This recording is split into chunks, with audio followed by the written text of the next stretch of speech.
ہونا چاہیے کہ ہم لوگوں کے ساتھ احسان کریں، لیکن ہم آج احسان کرتے تو نہیں ہیں، لیکن اگر خدا نخواستہ ہم نے کر دیا تو احسان جتلانے میں سب سے آگے رہتے ہیں۔ یہ ہمارا ٹاپک ہے۔ ہم کسی کے ساتھ خیر کرتے نہیں ہیں، بھلائی کرتے نہیں ہیں، اچھائی کرتے نہیں ہیں، لیکن اگر ہم نے کر دیا تو جتلانے میں پیچھے نہیں ہٹتے، سب سے پہلے جتلا دیتے ہیں۔ احسان کرنا جس طریقے سے بہت بڑا ثواب کا کام ہے، بہت بڑی نیکی ہے، اللہ بہت راضی ہوتا ہے، اللہ بہت پسند کرتا ہے احسان کرنے سے، بھلائی کرنے سے۔ لیکن اگر ہم نے احسان جتلا دیا تو یہ بہت بڑا گناہ ہے، گناہ کبیرہ ہے، گناہ کبیرہ۔ احسان کرنا ثواب ہے، جتنا بڑا یہ ثواب ہے، اگر ہم نے احسان جتلا دیا تو وہ اتنا ہی بڑا گناہ ہے۔ اللہ تبارک و تعالیٰ نے قرآن کریم کے اندر یہ بات ارشاد فرمائی کہ الذین ينفقون اموالهم فی سبیل اللہ ثم لا یتبعون ما انفقوا منا ولا اذى لهم اجرهم عند ربهم ولا خوف علیہم ولا هم يحزنون، کہ جو لوگ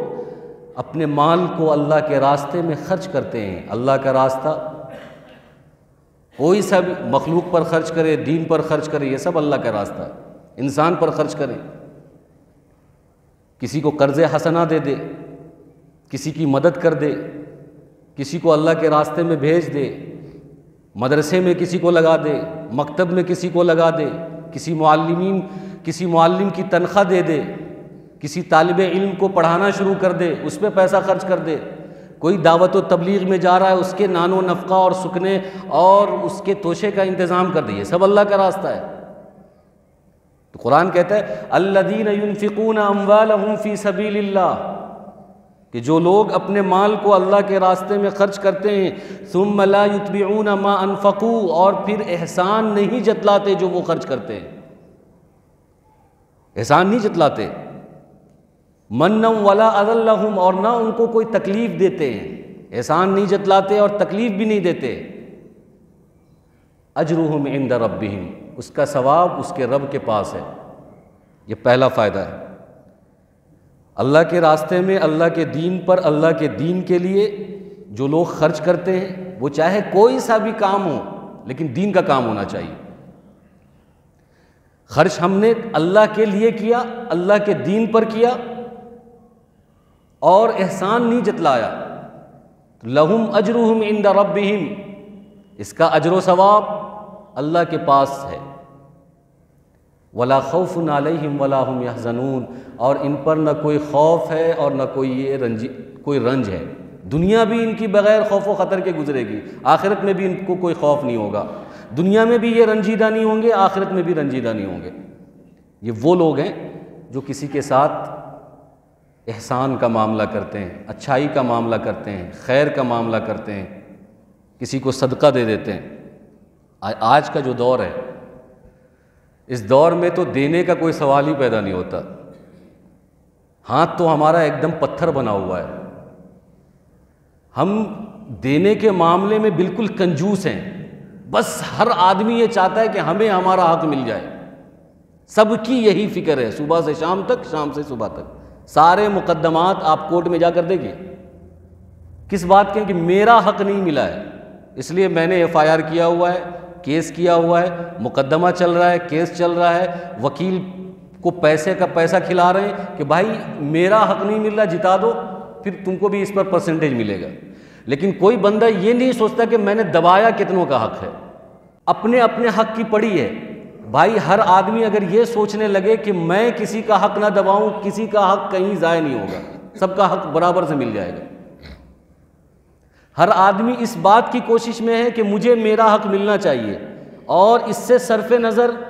اور نظر انداز کرتا ہے اس بات کو کہ جس کا حق ضائع ہو،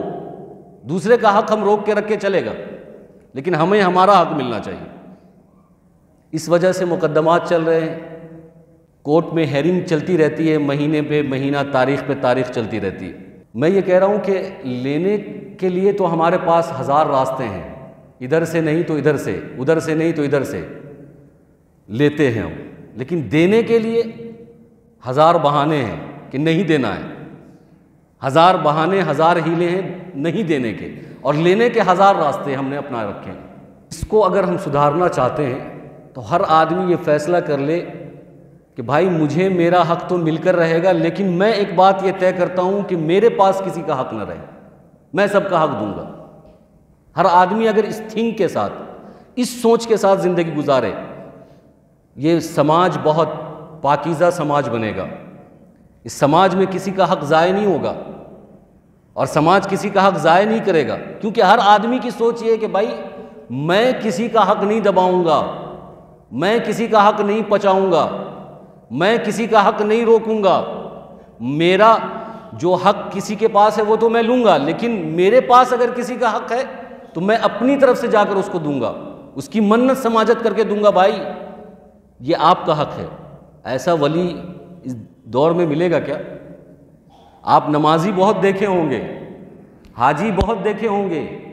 غازی بہت دیکھے ہوں گے، ذکر و اذکار کرنے والے بہت دیکھے ہوں گے، ٹوپی امامے والے داڑھی والے بہت دیکھے ہوں گے، عبادت گزار بہت دیکھے ہوں گے، لیکن ایسا آدمی بہت کم ملے گا جو یہ کہے گا دیکھو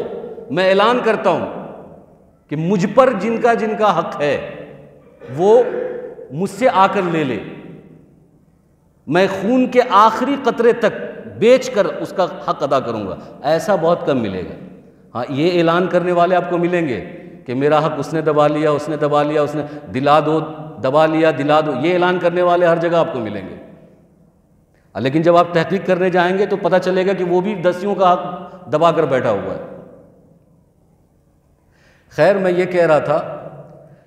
کہ آج کے دور میں دینے کا تصور ختم ہوتا جا رہا ہے، لینے کا تصور ہے، اور اگر خدا نہ خواستہ کسی کے دل میں رحم آ گیا، اگر خدا نہ خواستہ کسی کا دل پسیج گیا، کسی پر ترس آ گیا، ہم نے دے دیا،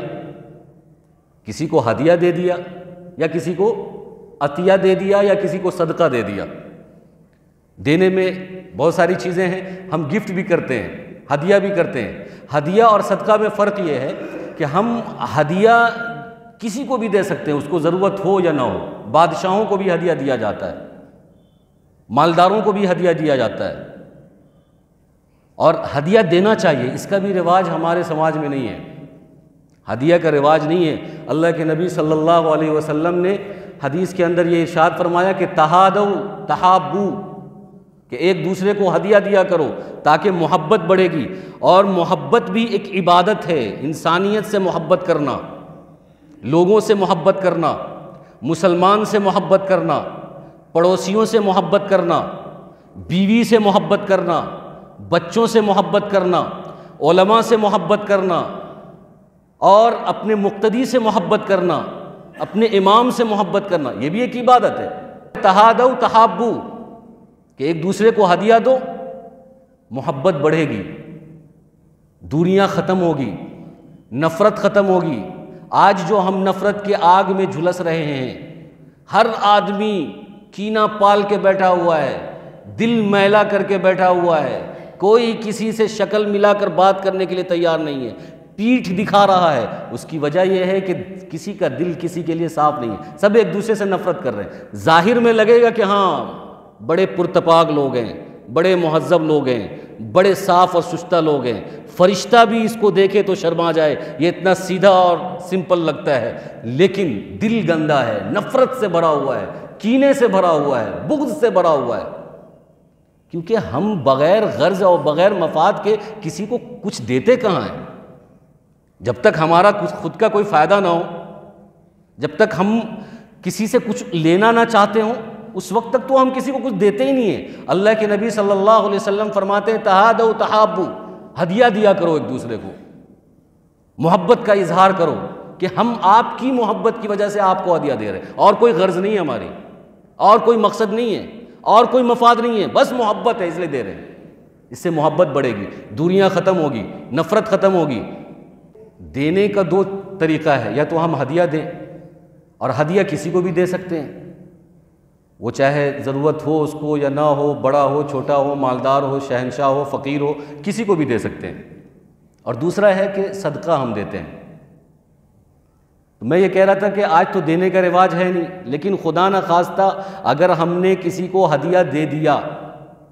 اگر خدا نخواستہ ہم نے کسی کو صدقہ دے دیا، پھر ہماری زبان رکتی نہیں ہے احسان جتلانے کی، پھر ہم فوراً احسان جتلاتے ہیں۔ قرآن کہتا ہے یا ایھا الذین آمنوا لا تبطلوا صدقاتکم بالمن والاذی، کہ اے ایمان والو، تم اپنے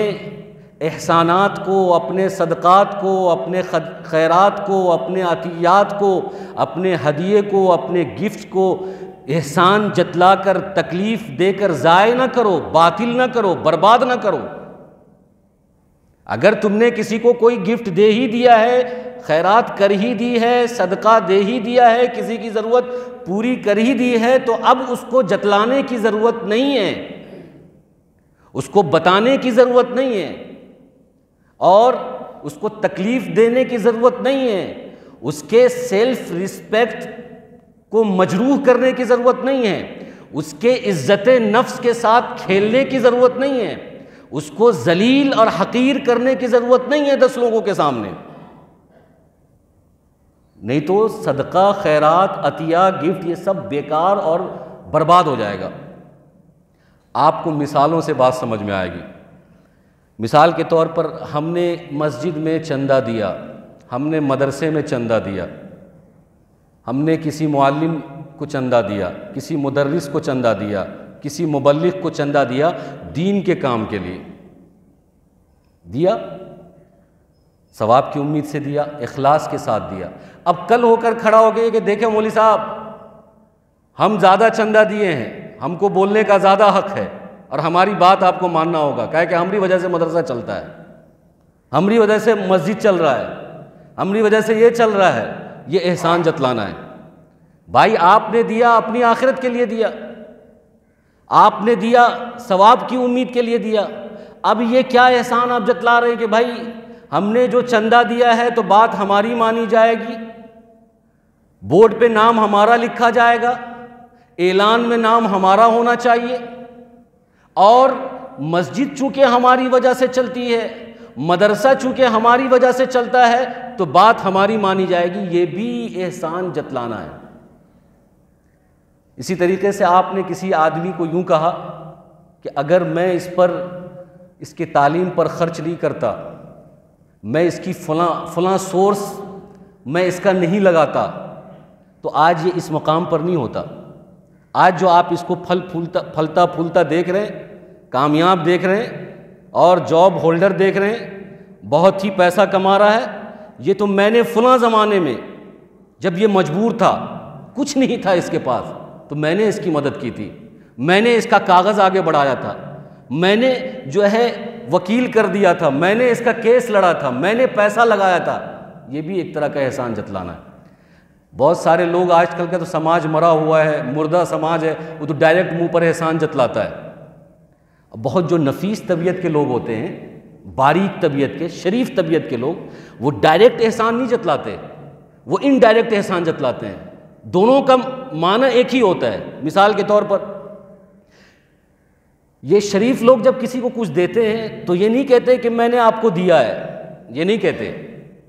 یا یہ نہیں کہتے کہ میں نے آپ کو چندہ دیا ہے۔ وہ چور دروازے سے آتے ہیں، اچھا لگ رہا ہے نا 10 لوگوں کے سامنے، ٹھیک لگ رہا ہے، اس کی لذت ٹھیک ہے، اس کا مزہ ٹھیک ہے، اور کمفرٹیبل ہے۔ اب یہ جو سوال ہو رہا ہے، اب ظاہر ہے کہ یہ جو سوال کرے گا تو اس سوال کے بیچ میں ہی یہ بات بھی آ جائے گی کہ دینے والا فلاں آدمی۔ اب یہ ہے شریف لوگوں کا، یہ ہے شریف لوگوں کا طریقہ۔ قرآن کہتا ہے کہ یا ایھا الذین آمنوا لا تبطلوا صدقاتکم بالمن والاذی، کہ اے ایمان والو، جب تم صدقہ اور خیرات کرو، احسانات کرو، کسی کو گفٹ دو، کسی کو ہدیہ دو، کسی کو عطیہ دو، کسی کو صدقہ دو، تو احسان نہ جتلاؤ، کہ احسان جتلانے سے اچھا ہے، تکلیف دینے سے اچھا ہے کہ صدقہ نہ دو، یہ بہتر ہے۔ قول معروف ومغفرۃ خیر من صدقۃ یتبعھا اذی۔ آپ اس کا ترجمہ اٹھا کر دیکھیے، صاف لفظ میں اللہ کہتا ہے کہ اگر تمہیں احسان جتلانا ہے، اگر تمہیں کسی کی عزت نفس کو مجروح کرنا ہے، اگر کسی کو تمہیں ذلیل کرنا ہے، حقیر سمجھنا ہے، 10 لوگوں میں تمہیں نام و نمود، شہرت، دکھلاوا چاہیے، تو بہتر ہے کہ مت دو، بہتر ہے کہ مت دو۔ اور اگر تم نے دے دیا ہے تو اس کے پیچھے مت لگو، احسان مت جتلاؤ اور اس کو تکلیف نہ دو۔ قول معروف ومغفرۃ خیر من صدقۃ یتبعها اذی۔ اگر آپ کے پاس کوئی چیز نہیں ہے، کوئی غریب ہے، کوئی فقیر ہے، کوئی ضرورت مند ہے، کوئی حاجت مند ہے، آپ عزت کے ساتھ، شرافت کے ساتھ، نرم لہجے میں، نرم گفتگو کے ساتھ اس کو کہہ سکتے ہیں قول معروف، کہ نہیں بھائی ابھی نہیں ہے، حقیر نہیں سمجھنا ہے اس کو۔ قرآن کہتا ہے وَأَمَّا السَّائِلَ فَلَا تَنْهَرْ، وہ تمہاری پراپرٹی نہیں ہے، اللہ نے اس کو غریب بنایا ہے، تمہارا کوئی حق نہیں ہے کہ اس پہ تم 10 جملہ کس دو، اس پہ تانا کسو، اس کو ڈانٹو، اس کو پھٹکارو، اس کو دھتکارو، اس پر الزام لگاؤ، حق نہیں ہے۔ میں ایک مثال دیتا ہوں، ہماری مسجد میں بہت سارے سفیر آتے ہیں، آپ نے دیکھا ہوگا کہ ہم بھی بہت سارے سفیروں کے ساتھ تھوڑا سخت لہجہ استعمال کرتے ہیں، لیکن بہت سارے سفیروں کے ساتھ بہت نرم لہجے سے بات کرتے ہیں۔ وہ تو تحقیق کرتے ہیں، وہ ہمارا کام ہے، جب ہمیں تحقیق ہو جاتی ہے تو پھر ہم اس کے ساتھ بڑی نرمی سے بات کرتے ہیں، لیکن جب تحقیق میں ہمیں ایسا لگتا ہے کہ یہ فراڈ قسم کا آدمی ہے، جعلی رسید لے کے گھوم رہا ہے، تو تھوڑا سا گرم لہجہ استعمال کرتے ہیں۔ لیکن ہر کسی کو حق نہیں ہے کہ مسجد میں جو سفیر آئے وہ اس کو ذلیل کرے۔ آپ کیا جانتے ہیں اس سفیر کے بارے میں؟ آپ کیا جانتے ہیں اس سفیر کے بارے میں کہ صحیح ہے کہ غلط ہے، ڈھونگی ہے کہ صحیح میں وہ مانگنے مدرسے کے غرض سے آیا ہوا ہے؟ لیکن میں تو یہاں دیکھتا ہوں کہ کوئی بھی سفیر آ جائے، صحیح غلط کوئی بھی سفیر آ جائے، کچھ لوگوں کا معمول بنا ہوا ہے کہ اس کو ڈانٹنا ہے، ڈپٹنا ہے، دھتکارنا ہے، اس کو جو ہے حقیر سمجھنا ہے، اس کو ذلیل سمجھنا ہے۔ سب کے ساتھ ایک ہی رویہ ہے،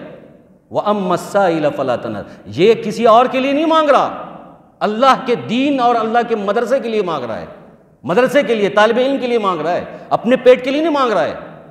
ہاں جو فراڈی ہیں، جو دھوکے باز ہیں، جو جعلی ہے، تو اس کا مرمت تو ہم بھی کرتے ہیں، آپ بھی کیجئے، لیکن جو کام جس کے ذمے ہیں اس کو کرنے دیجئے۔ آپ کا کام یہ نہیں ہے کہ کسی بھی سفیر کی توہین کریں، ذلیل کریں، حقیر سمجھیں، یا اس کے عزت نفس کے ساتھ کھلواڑ کریں، یا اس کا سیلف رسپیکٹ مجروح کریں، یہ حق نہیں ہے، نہیں دینا ہے۔ قول معروف ومغفرۃ خیر من صدقۃ یتبعها اذی، نہیں دینا ہے، چپ چاپ مسجد سے نکل جائیں، نہیں دینا ہے تو نہیں دیا اللہ نے تو۔ قرآن کہتا ہے دینے سے نہ دینے سے بہتر ہے کہ آپ نرم لہجہ اختیار کریں۔ کوئی فقیر، کوئی غریب، کوئی سفیر، کوئی چندہ کرنے والا، کوئی شادی میں کے لیے مانگنے والا، کوئی بیٹی کی شادی کے لیے مانگنے والا، کوئی بیماری سے مانگنے والا، اگر آپ کو ایسا لگتا ہے کہ یہ فراڈی ہے، جعلی ہے، چپ چاپ نکل جائیں یا کوئی بہانہ کر کے نکل جائے، لیکن اس کو ذلیل کرنے کا حق نہیں ہے۔ قرآن کہتا ہے وَأَمَّا السَّائِلَ فَلَا تَنْهَرْ، کہ کسی غریب کو جھڑکو مت، ڈانٹو مت۔ جن کے ذمے تحقیق کرنا ہے وہ تحقیق کر کے ان کے لیے اعلان کریں گے، یا ان کو جو بھی کرنا ہوگا کریں گے۔ وہ ہر آدمی نہیں ڈانٹ ڈپٹ سکتا ہے، لیکن آج تو معاملہ یہ ہے کہ غریب کو تو ہم اتنا حقیر سمجھتے ہیں، ہر غریب کو ہم ایک ہی جھاڑو سے جھاڑتے ہیں، ڈانٹتے ہیں، ڈپٹتے ہیں۔ قرآن کہتا ہے قول معروف، نرم لہجہ اختیار کرو، اچھے سے گفتگو کرو، کہو کہ بھائی معاف کر دو۔ اگر کوئی غریب اور کوئی فقیر مصر ہے، ضد کر رہا ہے کہ نہیں آپ کو دینا ہی پڑے گا، تو آپ کہیے کہ بھائی مجھے معاف کر دو، درگزر کر دو۔ اگر کوئی غریب اور فقیر غصہ کر رہا ہے آپ پر، تو آپ کو کیا کرنا ہے؟ درگزر کرنا ہے، مغفرت والے، رحمت والے لہجے میں بات کرنا ہے۔ ہوتا ہے کوئی ضدی فقیر ہوتا ہے کہ نہیں ہم لے کے ہی جائیں گے، آپ کو دینا ہی پڑے گا، تو آپ کو اس وقت نرم ہی لہجے میں بات کرنا ہے، بھائی معاف کر دیجئے،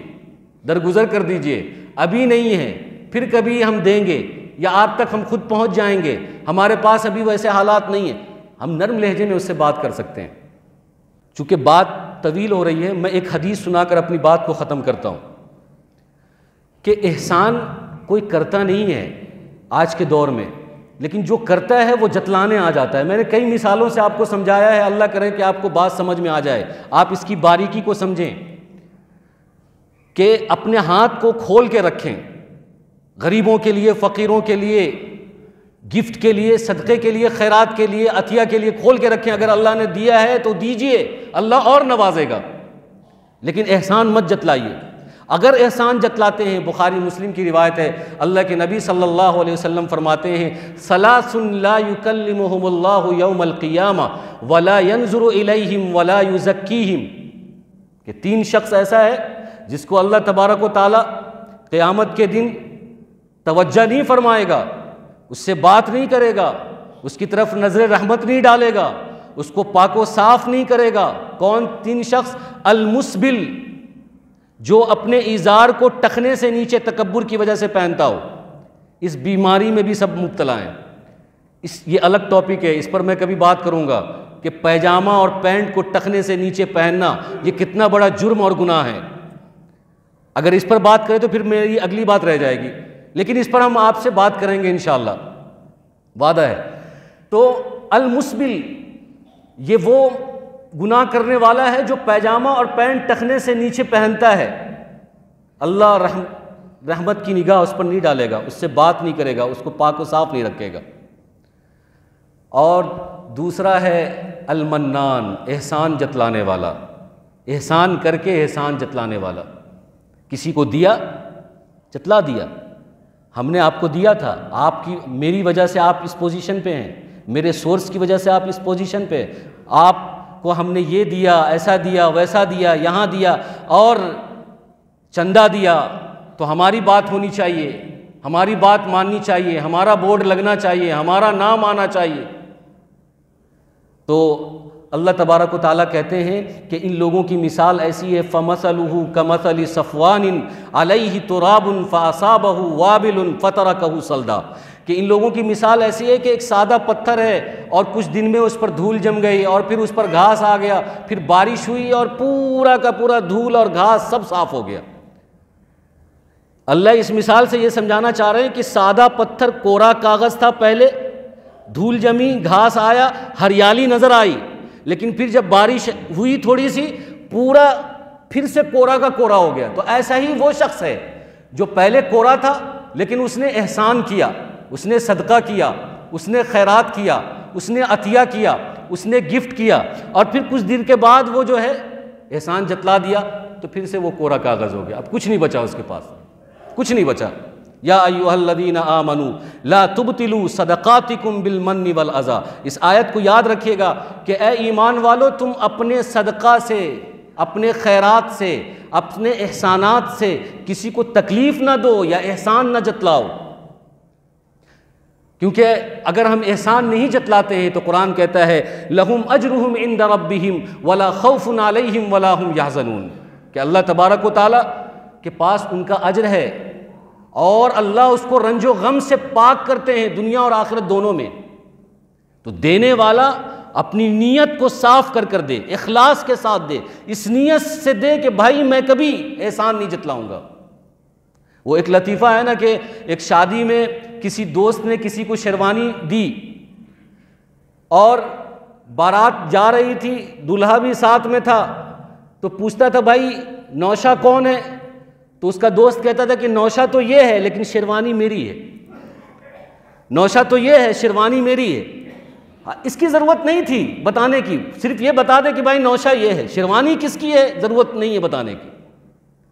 ٹھیک اسی طریقے سے ہم اگر کسی کے ساتھ احسان کرتے ہیں، کسی کے ساتھ بھلائی کا معاملہ کرتے ہیں، اچھائی کا معاملہ کرتے ہیں، صدقات کرتے ہیں، خیرات کرتے ہیں، بتانے کی ضرورت نہیں ہے، نیکی کر دریا میں ڈال، ایک دم گم ہو جانا ہے، نیکی کر کے خاموش ہو جانا ہے، کسی کے عزت نفس کے ساتھ کھیلنا نہیں ہے، کسی کے سیلف رسپیکٹ کو مجروح کرنا نہیں ہے، کسی کو حقیر سمجھنا نہیں ہے۔ اگر دینا ہو چپکے سے دے دو، نہیں دینا ہو چپکے سے چلے جاؤ، اللہ نے دیا ہے دے دو، نہیں دینا ہے توہین کرنے کی ضرورت نہیں ہے، ڈانٹنے کی، ڈپٹنے کی، تھڑکنے کی، دھتکارنے کی، حقیر سمجھنے کی ضرورت نہیں ہے، شریعت سخت منع کرتا ہے۔ آپ نے اسی کے حوالے سے بہت ساری باتیں ابھی قرآن کی اور حدیث کے حوالے سے سماعت کی ہے۔ اللہ تبارک و تعالی ہم سب کو کہنے سننے زیادہ عمل کی توفیق عطا فرمائے، آمین۔ وآخر دعوانا الحمدللہ رب العالمین۔